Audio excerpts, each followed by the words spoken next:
Good morning students. Aravali public school की online कक्षा में एक बार फिर आप सभी का स्वागत है।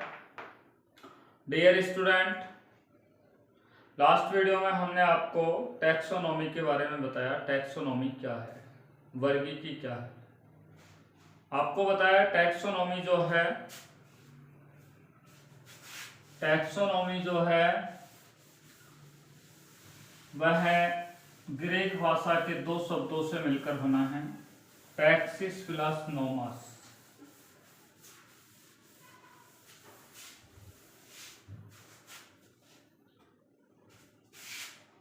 लेसन नंबर फर्स्ट चल रहा है हमारा।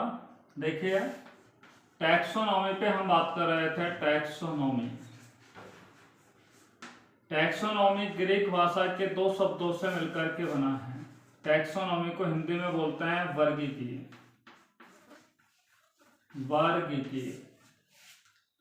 देखो, टैक्सिस प्लस नोमोस। टैक्सिस का अर्थ आपको बताया क्लासिफिकेशन, और नोमोस का अर्थ होता है रूल, और क्लासिफिकेशन का अर्थ आप लोग जानते हैं वर्गीकरण, और रूल का अर्थ होता है नियम। ठीक है, वर्गीकी किसे कहते हैं? जिसमें वर्गीकी के नियमों का अध्ययन किया जाता है, साथ में जीवों की पहचान की जाती है। ठीक है, उनके लक्षणों का अध्ययन किया जाता है, उनका नामकरण किया जाता है। उसे क्या कहा जाता है? वर्गीकी कहा जाता है। वर्गीकी क्या है? जीव विज्ञान की एक शाखा है। ठीक है, वर्गीकी किसकी शाखा है? जीव विज्ञान की एक शाखा है। और आपको बताया जीव विज्ञान की वह शाखा जिसके अंतर्गत जीवों की पहचान, उनका नामकरण, उनके लक्षण व वर्गीकरण के नियमों का अध्ययन किया जाता है, उसे क्या कहा जाता है? वर्गीकी कहा।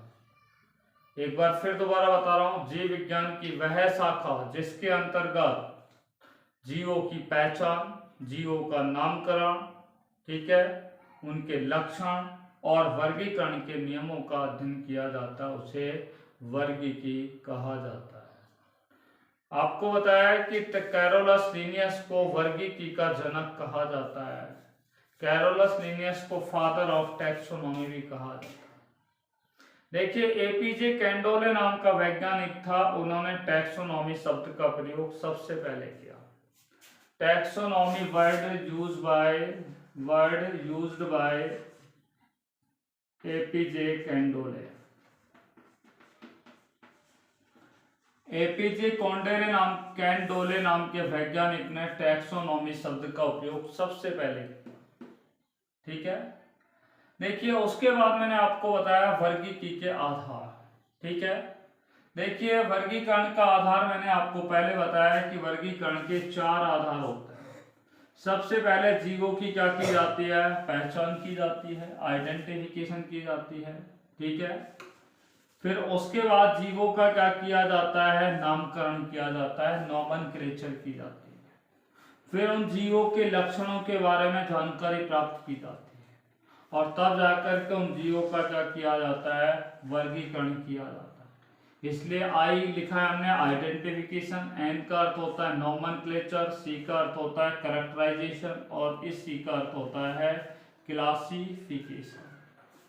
तो यानी कि वर्गीकी के ये 4 आधार होते हैं। वर्गीकी के कौन कौन से आधार होते हैं? तो सबसे पहला जीवों की पहचान की जाती है, दूसरा बताया जीवों का नामकरण किया जाता है, जीवों के लक्षणों के बारे में जानकारी प्राप्त की जाती है, और जीवों का वर्गीकरण यहाँ पर किया जाता है। ठीक है, ये वर्गीकी के कितने आधार होते हैं? 4 आधार। देखिए, इसके बाद हमने आपको बताया कुंजी लक्षण क्या है, शायद बताया नहीं आपको। देखिए, कुंजी लक्षण क्या है, इसको भी ध्यान से सुन लीजिएगा। कुंजी लक्षण क्या है? कुंजी लक्षण ऐसे लक्षण होते हैं, किसी जीव के विशिष्ट लक्षण होते हैं, किसी जीव के कौन से लक्षण होते हैं? कुंजी लक्षण होते हैं। वो किसी जीव के कौन से लक्षण होते हैं? विशिष्ट लक्षण होते हैं। ठीक है, कुंजी लक्षण को इंग्लिश में बोलते हैं की कैरेक्टर। की कैरेक्टर। आपसे पूछा रहा है कि कुंजी लक्षण क्या है। ठीक है, जीव के विशिष्ट लक्षण होते हैं। किसी जीव के वे विशिष्ट लक्षण होते हैं जिन लक्षणों के आधार पर हम उन जीवों को क्या कर सके? पहचान सके। उन्हें क्या कहा जाता है? कुंजी लक्षण कहा जाता है। ठीक है, देखिए कुंजी लक्षण किसे कहते हैं? तो जीव में पाए जाने वाले विशिष्ट लक्षणों को ही क्या कहा जाता है? कुंजी लक्षण कहा जाता है। जीव में पाए जाने वाले विशिष्ट लक्षण जिनके आधार पर जीव को क्या किया जाता है? पहचाना जाता है, उसे क्या कहा जाता है? कुंजी लक्षण कहा जाता है। कुंजी लक्षण कैसे होते हैं? विपर्यासी होते हैं, कॉन्ट्रास्टिंग होते हैं। ठीक है, कुंजी लक्षण कैसे होते हैं? विपर्यासी होते हैं, युग्मों के रूप में क्या है? पाए जाते हैं। ठीक है, देखिए कुंजी लक्षण के बाद आपसे बात कर रहे हैं टैक्सोनॉमिक कैटेगरीज। फिर हम बात करते हैं वर्गीकीय टैक्सोनॉमिक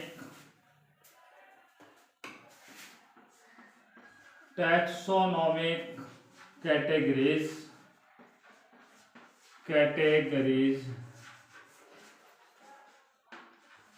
देखिए टैक्सोनॉमिक कैटेगरीज क्या है, वर्गीकीय संवर्ग क्या है। ठीक है, देखो तो आपको मैंने बताया कि वर्गीकरण जो होता है, ठीक है, ये अकेला पद नहीं है।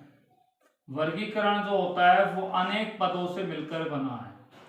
उन अनेक पदों में कौन से होते हैं? ये जगत होता है, संघ होता है, वर्ग होता है, गण होता है, कुल होता है, वंश होता है, और क्या है? किसी जीव की जाति होती है। ठीक है, क्या वर्गीकरण एक पद से बना? नहीं, वर्गीकरण इन अनेक पदों से मिलकर के क्या है? बना है। ठीक है, तो वर्गीकरण जो होता है वो अनेक छोटे छोटे पदों से मिलकर के बना है। ठीक है, वर्गीकरण अनेक सूक्ष्म पदों से, इन सारे सूक्ष्म पदों से मिलकर के बना है। और इन सूक्ष्म पदों को क्या कहा जाता है? संवर्ग कहा जाता है। इनको क्या कहा जाता है? संवर्ग, या इन्हें क्या है? कैटेगरी कहा जाता है। क्या कहा जाता है? कैटेगरी कहा जाता है। आपसे पूछा जाए कि संवर्ग किसे कहते हैं, तो आप कहेंगे कि वर्गीकरण अनेक सूक्ष्म पदों से मिलकर बना होता है, जिसे क्या कहा जाता है? संवर्ग कहते हैं। और आप देख रहे हो कि ये वर्गीकीय के बहुत सारे पद हैं, और ये पद अगर एक जगह मिल जाए, ठीक है, वर्गीकीय के ये अनेक संवर्ग हैं, ये अनेक संवर्ग जब आपस में मिल जाते हैं तो किसका निर्माण करते हैं? वर्गीकीय पदानुक्रम का निर्माण करते हैं। किसका निर्माण करते हैं? वर्गीकीय पदानुक्रम का क्या करते हैं? निर्माण करते हैं। ठीक है, वर्गीकीय पदानुक्रम किसे कहते हैं? तो आप लिखेंगे कि वर्गीकीय के अनेक संवर्ग मिलकर के। ठीक है, वर्गीकीय के जब अनेक पद मिल जाते हैं तो उसे क्या कहा जाता है? वर्गीकीय पदानुक्रम कहा जाता है। तीसरा है, देखिए टैक्सॉन, जिसको बोलते हैं वर्गक। वर्गक, या आपसे पूछा जाए कि टैक्सॉन किसे कहते हैं, तो ये वर्गीकीय के अनेक पद हैं। ठीक है, और ये अनेक जो पद हैं उसमें जगत क्या है? एक संवर्ग है, संघ भी एक संवर्ग है, वर्ग भी एक संवर्ग है, गण भी एक संवर्ग है, कुल भी एक संवर्ग है। ये सारे संवर्ग हैं, और यदि ये प्रत्येक संवर्ग एक इकाई के रूप में काम करे, ठीक है, वर्गीकीय पदानुक्रम के अंदर ये अनेक क्या है? संवर्ग है, और ये प्रत्येक संवर्ग यदि एक इकाई के रूप में काम करे तो उसे क्या कहा जाता है? वर्गक कहा जाता है। आपसे पूछा जाए what is the meaning of taxon. ठीक है, taxon is nothing but only the taxonomic hierarchy. ठीक है, categories and each category act as a unit that is known as taxon। यानी कि वर्गी की पदानुक्रम का प्रत्येक जो पद होता है या प्रत्येक संवर्ग जो होता है वो एक इकाई के रूप में काम करे तो उन्हें क्या कहा जाता है, संवर्ग कहा जाता है। देखो मैं आपको बता दूं, जगत की जो खोज की है पादप जगत और जंतु जगत, ये तो कैरोलस लिनियस ने की। संघ की जो खोज की है वो मैंने आपको बताया हैकल नाम के वैज्ञानिक ने किया है। हैकल ने 1889 के अंदर क्या है, संघ की खोज की। वर्ग और गण और वंश और जाति, इन दोनों की खोज भी कैरोलस लिनियस ने की है। और बुशचली नाम के वैज्ञानिक ने किसकी खोज की है, कुल की खोज की है। बुशचली नाम के वैज्ञानिक ने 1790 के अंदर किसकी खोज की है, कुल की क्या है, खोज की है। किसकी खोज की है, कुल की खोज की। किसी को कोई यहाँ तक प्रॉब्लम है तो आप पूछ सकते हैं। You will contact on my mobile numbers, ठीक है। देखिए अब हम बात करते हैं, यहाँ पे मैंने आपसे बात की मानव का वर्गीकरण, ठीक है। देखिए मानव का वर्गीकरण मैंने आपको बताया, जब भी वर्गी की पदानुक्रमों को लिखा जाता है तो तिरछे अक्षरों में लिखा जाता है, इस तरीके से तिरछे व्यवस्थित करते हैं। तो जगत मैंने आपको बताया कौन सा होता है, जंतु जगत में आता है मानव। संघ कौन सा बताया मैंने आपको, कोर्डेटा, ठीक है। मानव कौन से वर्ग में आता है, मानव जो आता है वो किस में आता है, एक बार फिर बता देता हूं, स्तनधारी वर्ग के अंदर आता है। गण कौन सा आता है, प्राइमेट्स गण के अंदर आता है। कुल की अगर बात करें तो होमोनिडी कुल के अंदर आता है। वंश मानव का होता है होमो और जाति होती है सेपियंस, ठीक है। ये लास्ट टाइम मैंने बताया, आज एक और आपको वर्गीकरण करके मैं यहाँ पे बता रहा हूँ, ध्यान से सुनिएगा, और वो है हमारा आम का वर्गीकरण, ठीक है। देखिए आम के पौधे का हम वर्गीकरण करने जा रहे हैं, ठीक है। तो आम का वर्गीकरण देखिएगा, क्लासिफिकेशन ऑफ मैंगो, ठीक है। आम का वर्गीकरण कर रहे हैं, आम का वर्गीकरण, क्लासिफिकेशन ऑफ मैंगो, ठीक है। देखिए आम जो होता है इसका अगर वर्गीकरण करेंगे तो वर्गीकी के पाद लिखेंगे, संवर्ग लिखेंगे। पहला संवर्ग का नाम है जगत।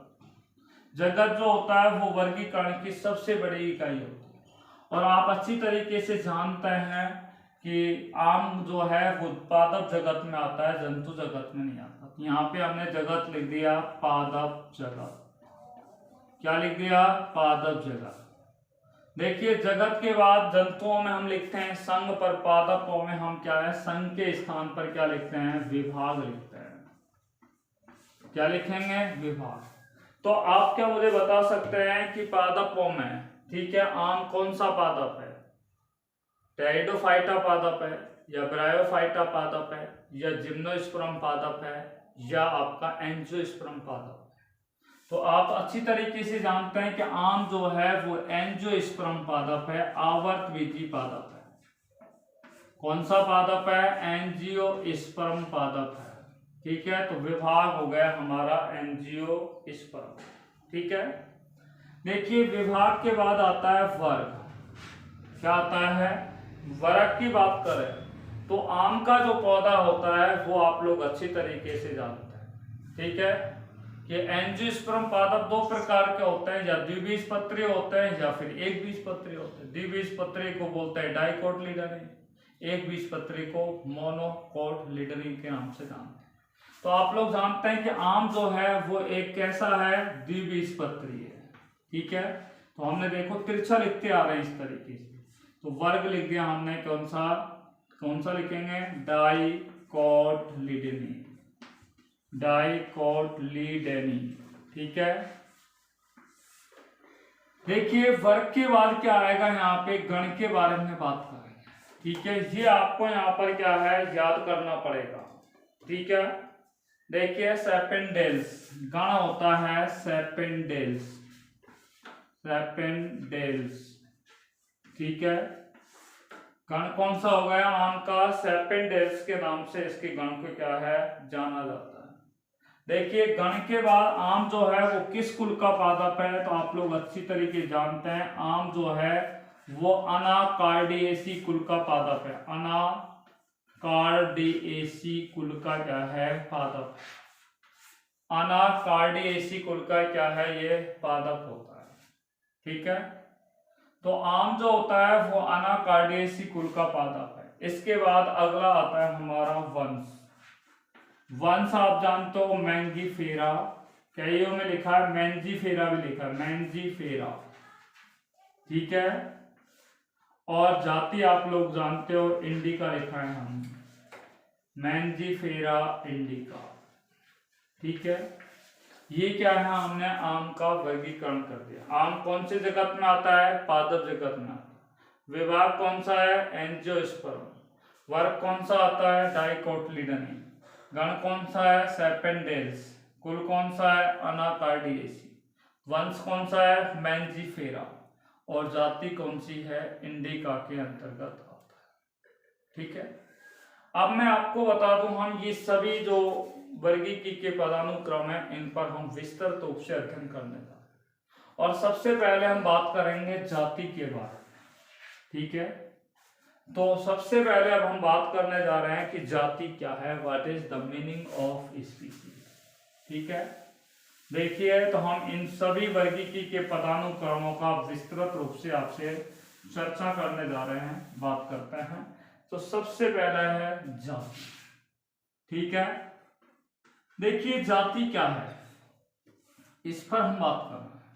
आप जानते हो जाति जो है वो वर्गीकरण की सबसे छोटी इकाई होती है। ठीक है, वर्गीकरण की सबसे बड़ी इकाई होती है तो जगत होता है, वर्गीकरण की सबसे छोटी इकाई होती है तो वो कौन होती है, जाति होती है। देखिए जाति को हम परिभाषित करना इसके लिए बहुत ही कठिन काम है। ठीक है, परंतु जाति को हमारे बहुत सारे वैज्ञानिकों ने परिभाषित किया है। जैसे मैं आपको बता दूं, जॉन रे ने, जॉन रे नाम का एक वैज्ञानिक था जिसने 1693 के अंदर जाति को क्या है, परिभाषित करने का क्या किया है, प्रयास किया है। ठीक है, तो जॉन रे ने विभिन्न जातियों के जीवों की क्या की, पहचान की। जॉन रे ने विभिन्न जाति के जीवों की पहचान की और उन्होंने बताया कि वे जाति के जो जीव होते हैं उनमें प्रचुर संतान उत्पन्न करने की क्या पाई जाती है, क्षमता पाई जाती है। तो जॉन रे ने बताया कि जीव जो होते हैं उनमें क्या है, प्रचुर संतान उत्पन्न करने की क्या पाई जाती है, क्षमता पाई जाती है। ठीक है, उसके बाद एक वैज्ञानिक हुए जिनका नाम था मेयर, और मेयर ने भी जाति को परिभाषित करने का प्रयास किया। मेयर ने कहा कि जो जीव होते हैं वो लैंगिक जनन की क्रिया करके, जीव जो होते हैं वो लैंगिक जनन की क्रिया करते हैं और लैंगिक जनन की क्रिया के फलस्वरूप, ठीक है, नए जातियों का, नई संततियों का क्या होता है, निर्माण। पर कुछ वैज्ञानिकों ने कहा कि सभी जीव होते हैं पृथ्वी पर वो लैंगिक जनन नहीं करते, कुछ ऐसे भी होते हैं जो अलैंगिक जनन करते हैं। ठीक है, इसलिए सभी जीवों के अंदर लैंगिक जनन नहीं होता। ठीक है, यानी कि वो नई संतति का तो निर्माण करते हैं, पर वो कुछ ऐसे जीव होते हैं जो लैंगिक जनन के द्वारा करते हैं, कुछ जो होते हैं वो अलैंगिक जनन की क्रिया द्वारा करते हैं। इसलिए मेयर और जॉन रे की ये परिभाषाएं हैं। ठीक है, इनके द्वारा हम जाति को परिभाषित नहीं कर सकते। इसलिए हमारे कई वैज्ञानिक मिले और उन वैज्ञानिकों ने मिलकर के, जिनमें जॉन रे, मेयर और उनके जो सहयोगी वैज्ञानिक थे, उन्होंने मिलकर के एक संकल्पना दी जिसे जैव जाति संकल्पना कहा जाता है। कौन सी संकल्पना कहा जाता है, जैव जाति संकल्पना कहा जाता है। देखिए जैव जाति संकल्पना क्या है। ठीक है, जैव जाति संकल्पना, जैव जाति जो संकल्पना दी गई है वो जॉन रे, मेयर और उनके सभी वैज्ञानिकों ने मिलकर के जाति को व्यापक रूप से परिभाषित करने का प्रयास किया। और इन्होंने क्या कहा है कि जाति के जो जीव होते हैं, ठीक है, यानी कि एक जाति के जीवों का जो समूह होता है उनका जीन पूल कैसा होता है, समान होता है। भाई मानव जाति है तो एक जाति हो गई, और मानव जाति के जितने भी जीव होते हैं उनके जीन पूल कैसे होते हैं, समान होते हैं। ठीक है, उनके जीन पूल कैसे होते हैं, समान होते हैं, ठीक है। उनमें क्या है, स्वतंत्र अपव्यूहन होता है, उनमें जीनों का जो संचरण होता है वो स्वतंत्र अपव्यूहन के माध्यम से होता है। किसके माध्यम से होता है, स्वतंत्र अपव्यूहन के माध्यम से होता है। तो जैव जाति संकल्पना का पहला बिंदु है कि जो जाति के जो जीव होते हैं, ठीक है, यानी कि कोई भी जाति के जो जीव होते हैं उन जाति के जीवों का, यानी कि एक ही जाति के जो जीव होते हैं उनका जीन पूल कैसा होता है, समान होता है। जीन पूल कैसा होता है, उनका समान होता है। एक ही जाति के जीवों का जीन पूल समान होता है, ठीक है। दूसरा है, जो जाति के जो जीव होते हैं, एक ही जाति के जो जीव होते हैं उनमें सदैव अनुकूलन की क्रिया और प्राकृतिक, एक ही जाति के जो जीव होते हैं उनमें हमेशा अनुकूलन की क्रिया और प्राकृतिक चयन की क्रिया क्या है, चलती रहती है। एक ही जो जाति के जीव होते हैं उनमें अनुकूलन और प्राकृतिक चयन की क्रिया क्या है, चलती रहती है। अनुकूलन की क्रिया भी चलती रहती है, प्राकृतिक चयन की क्रिया भी उनके अंदर क्या है, पाई जाती है, ठीक है। तीसरा जैव जाति संकल्पना का बिंदु जो बता रहा हूं मैं, ध्यान से सुनना, कि उन्होंने ये बताया, ठीक है, इन सभी वैज्ञानिकों ने मिलकर के, कि एक ही जाति के जो जीव होते हैं, एक ही जाति के जो जीव होते हैं उनमें क्या है, अंतः प्रजनन की क्रिया द्वारा आबादी का निर्माण किया जाता है। कौन सी प्रजनन की क्रिया, अंतः प्रजनन। अंतः प्रजनन किसमें होता है, एक ही जाति के जीवों। तो एक ही जाति के जीवों में अंतः प्रजनन की क्रिया द्वारा किसका निर्माण किया जाता है, एक जनसंख्या का निर्माण होता है, एक आबादी का निर्माण होता है, एक पॉपुलेशन का क्या होता है, निर्माण। जनसंख्या किसे कहते हैं, एक ही जाति के जीवों के समूह को, एक ही जाति के जीवों के समूह को क्या कहा जाता है, जनसंख्या कहा जाता है। एक group of people which belonging to same species, that is known as population, ठीक है। एक ही जाति के जीवों के समूह को क्या कहा जाता है, जनसंख्या कहा जाता है, ठीक है। तो आपको हमने यहां बता दिया जैव जाति संकल्पना क्या है, ठीक है। अब जाति के बाद हम बात करते हैं वंश के बारे में। तो एक बार मैं आपको जाति के बारे में बता रहा हूं, फिर मैं आपसे वंश के बारे में बात करता हूं, ठीक है। तो मैंने आपको बताया जाति जो होती है वो वर्गीकरण की सबसे छोटी इकाई है, स्मॉलेस्ट यूनिट ऑफ क्लासिफिकेशन होती है। दूसरी बात मैंने आपको बताया कि जाति की परिभाषा देने का प्रयास कई वैज्ञानिकों के द्वारा किया, जिनमें पहले वैज्ञानिक थे जॉन रे, और जॉन रे ने कहा था कि विभिन्न जाति के जीवों में, ठीक है, संतान उत्पन्न करने की प्रचुर क्षमता पाई जाती है। मेयर नामक वैज्ञानिक ने कहा कि जीवों में लैंगिक जनन की क्रिया द्वारा नई जाति के जीवों का क्या होता है, निर्माण होता है। परंतु कुछ वैज्ञानिकों ने दोनों वैज्ञानिकों के सिद्धांतों को क्या कर दिया, खारिज कर दिया। तब जाकर के जैव जाति संकल्पना दी गई, क्योंकि जाति को परिभाषित करना बहुत ही कठिन काम है, इसलिए जैव जाति संकल्पना दी गई, ठीक है। और उसमें पहला बिंदु बताया कि एक ही जाति के जीवों के जीन पूल कैसे होते हैं, समान होते हैं, ठीक है। एक जाति के जीवों में हमेशा अनुकूलन और प्राकृतिक चयन की क्रिया क्या है, चलती रहती है, हमेशा चलती रहती है। अनुकूलन की क्रिया भी चलती है उन जाति के जीवों में, और उनमें प्राकृतिक चयन की क्रिया भी निरंतर रूप से चलती रहती है। नेक्स्ट मैंने बताया एक जाति के जीवों में अंतर प्रजनन की क्रिया द्वारा पॉपुलेशन का, जनसंख्या का, आबादी का क्या होता है, निर्माण होता है, ठीक है। अब हम बात कर रहे हैं वंश के बारे में। आइए वंश क्या है, what is the meaning of genes के बारे में बात कर रहे हैं, ठीक है।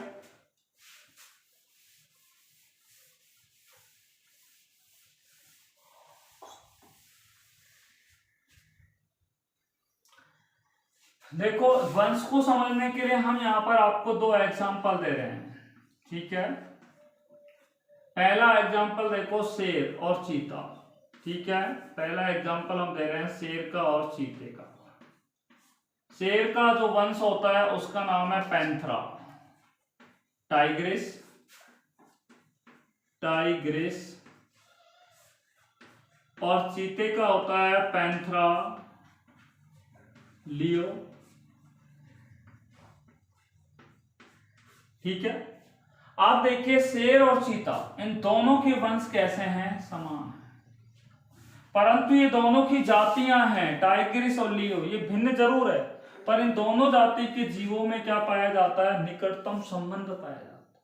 अगर आप शेर और चीता की संरचना को देखेंगे, उनके आकार को देखेंगे, उनकी कद काठी को देखेंगे, उनके स्वरूप को देखेंगे, ठीक है, उनकी कार्यकी को देखेंगे, तो लगभग कैसी होती है? समान होती है। इसलिए निकटतम संबंध रखने वाली जाति के जीवों के समूह को, ये दोनों जाति के जीव निकटतम संबंध रखते हैं, निकटतम संबंध रखने वाले जाति के जीवों के समूह को क्या कहा जाता है? वंश कहा जाता है।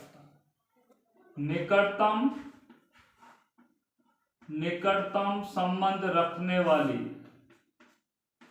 निकटतम संबंध रखने वाली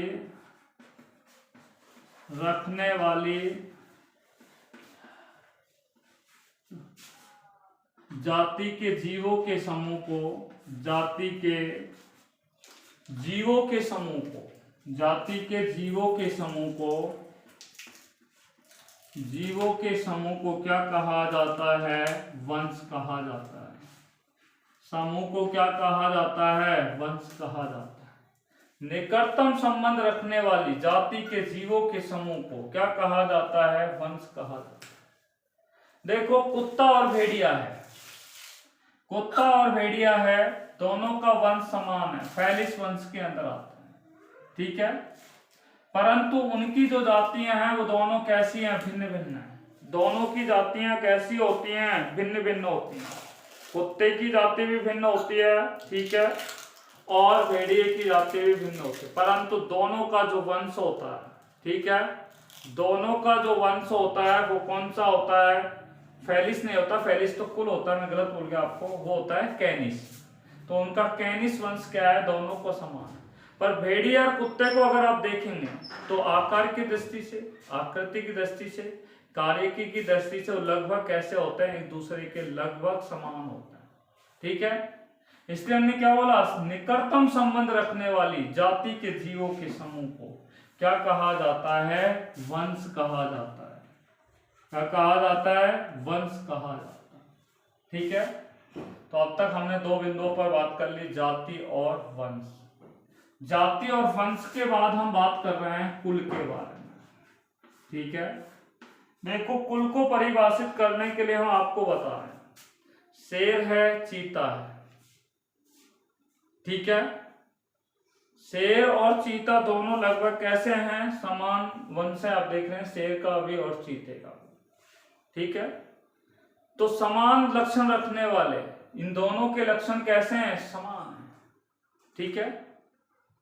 समान लक्षण रखने वाले जीवों का एक समूह है, ठीक है।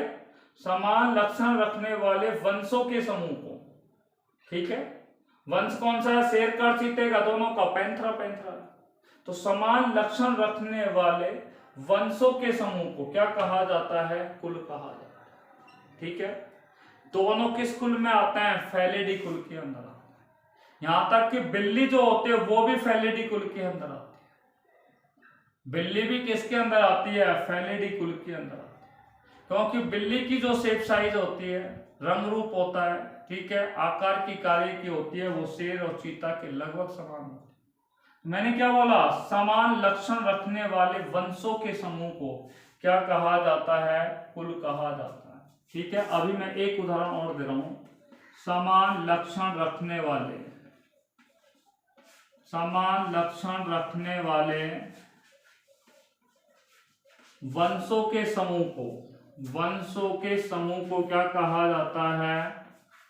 वंशों के समूह को क्या कहा जाता है? कुल कहा जाता है। क्या कहा जाता है? कुल कहा जाता है। तो समान लक्षण रखने वाले वंशों के समूह को क्या कहा जाता है? कुल कहा जाता है। देखो आलू है, बैंगन है, टमाटर है, ठीक है। आलू है, बैंगन है, टमाटर है। इन तीनों का क्या है मैं आपको बता देता हूं, वंश कैसा है? समान है। तीनों का वंश क्या है? सोलेनम होता है, ठीक है। आलू का नाम होता है सोलेनम ट्यूबरोसम, बैंगन का नाम है सोलेनम ब्रिंगल, टमाटर का नाम होता है सोलेनम लाइकोपेनियम। ठीक है, तो ये तीनों होते हैं आलू, बैंगन और टमाटर। तो तीनों का वंश कैसा है, यहाँ पे समान है। और मैं यही तो कह रहा हूं कि समान लक्षण रखने वाले वंशों का ये क्या है, समूह है। तो उसे क्या कहा जाता है, कुल कहा जाता है। इसलिए आलू, बैंगन और टमाटर ये तीनों कौन से कुल में आते हैं, सोलेनेसी कुल के अंतर्गत आते हैं। सोलेनेसी कुल के अंतर्गत आते हैं। कौन से कुल के अंतर्गत आता है, सोलेनेसी कुल के अंतर्गत ये आते हैं। तो समान लक्षण रखने वाले वंशों के समूह को कुल कहते हैं। निकटतम संबंध रखने वाली जातियों के समूह को क्या कहा जाता है, वंश कहा जाता है। ठीक है, नेक्स्ट पॉइंट आपका आता है, देखो कुल हो गया, वंश हो गया। अब इसके बाद हम बात कर रहे हैं गण के बारे में। ठीक है, देखो गण क्या है, इसके बारे में हम आपसे बात कर रहे हैं। आपको मैं बोल दूं कॉन्वोव्यूलेसी। ठीक है, देखिए एक तो होती है कॉन्वोव्यूलेसी और दूसरा आपने नाम पढ़ा होगा कॉन्वोव्यूलेसी के अलावा, ठीक है, सोलेनेसी कुल होते हैं। कॉन्वोव्यूलेसी, देखिए गण में आपको यहां पे लिख रहा हूं, कॉन्वोव्यूलेसी और सोलेनेसी कुल। ठीक है, सोलेनेसी कुल। ठीक है, कॉन्वोव्यूलेसी और सोलेनेसी जो कुल होता है, ठीक है, इनके अंदर लगभग समान लक्षण होते हैं। तो समान लक्षण रखने वाले कुलों के समूह को, समान लक्षण रखने वाले कौन से, कुलों के समूह, ये दोनों कुल हैं, उनके लक्षण कैसे होते हैं, समान होते हैं। ठीक है, तो उसे क्या कहा जाता है, गण कहा जाता है। इसलिए कॉन्वोल्वुलेसी और सोलेनेसी कुल के जो पादप होते हैं उनको किस में रखा गया है, पॉलीसोनियल्स कुल यानी कि गण के अंदर उन्हें क्या है, रखा गया। पॉलीसोनियल्स कुल के अंतर्गत क्या है, रखा गया। तो आपको गण की परिभाषा क्या है कि समान लक्षण रखने वाले कुलों के समूह को क्या कहा जाता है, गण कहा जाता है। क्या कहा जाता है, उन्हें गण कहा जाता है। ठीक है, गण के बाद आता है आपका वर्ग। ठीक है, देखिए वर्ग में आपको मैं बता दूं, ठीक है, कुत्ता है, बिल्ली है, बंदर है, ठीक है, मानव है, हाथी है, घोड़ा है, इन सभी जंतुओं के अंदर क्या पाए जाते हैं, स्तन पाए जाते हैं। ठीक है, तो इनको कौन से वर्ग में रखा गया है, स्तनधारी वर्ग में रखा गया है। ठीक है, अर्थात समान लक्षण रखने वाले गणों के समूह को, समान लक्षण रखने वाले गणों के समूह को क्या कहा जाता है, वर्ग कहा जाता है। समान लक्षण रखने वाले, ठीक है, गणों के समूह को क्या कहा जाता है, वर्ग कहा जाता है। ठीक है, देखिए अब आपको बता दें, मैमल्स होते हैं, एफिज होते हैं, रेप्टिलिया होते हैं, एम्फीबिया होते हैं, फिशिज होते हैं। इनके लक्षण सभी के सेम है कि सबके अंदर क्या पाई जाती है, कशेरुकदंड पाई जाती है। और कशेरुकदंड पाए जाने के कारण इन सबको किस में रखा गया है, संघ के अंदर रखा गया है। और कौन से संघ में रखा गया है, कॉर्डेटा संघ में रखा गया है। इसलिए परिभाषा क्या हुई संघ की, कि समान लक्षण रखने वाले, ठीक है, वर्गों के समूह को, समान लक्षण रखने वाले वर्गों के समूह को क्या कहा जाता है, संघ कहा जाता है। और आप देख रहे हो, चाहे मैमल्स हो, चाहे बीज हो, चाहे रेप्टिलिया हो, ये सारे संघ के जो जंतु होते हैं, ठीक है, जिनको हमने कॉर्डेटा संघ में रखा है। और कॉर्डेटा संघ के जो जितने भी जंतु होते हैं उनको किस में रखा जाता है, जगत में रखा जाता है। अर्थात समान लक्षण रखने वाले संघों के समूह को क्या कहा जाता है, क्या कहा जाता है, क्या कहा जाता है, उसे जगत कहा जाता है। तो एक बार मैं आपको वंश से दोबारा बताने जा रहा हूं कि वंश किसे कहते हैं। तो निकटतम संबंध रखने वाली जातियों के समूह को वंश कहा जाता है। कुल किसे कहते हैं, समान लक्षण रखने वाले वंशों के समूह को कुल कहा जाता है। गण किसे कहा जाता है, समान लक्षण रखने वाले कुलों के समूह को क्या कहा जाता है? गण कहा जाता है। ठीक है। वर्ग किसे कहा जाता है? समान लक्षण रखने वाले गणों के समूह को वर्ग कहा जाता है। ठीक है। संघ किसे कहा जाता है? समान लक्षण रखने वाले वर्गों के समूह को क्या कहा जाता है? संघ कहा जाता है। और सबसे अंत में मैं बात कर रहा हूं, वो ध्यान से सुनना, जगत की। तो समान लक्षण रखने वाले संघ के, ठीक है, समान लक्षण रखने वाले संघों के समूह को क्या कहा जाता है? जगत कहा जाता है। ठीक है। तो ये हमने आपको बता दिया है। ठीक है। वर्गीकरण के विभिन्न पदों पर हमने आपसे संक्षिप्त में बात कर ली। अब इस चैप्टर का एक अंतिम बिंदु शेष रह गया है, जिसका नाम है वर्गीकी सहायता साधन। ठीक है। टैक्सोनॉमिक एड्स या टूल्स ऑफ टैक्सोनॉमी।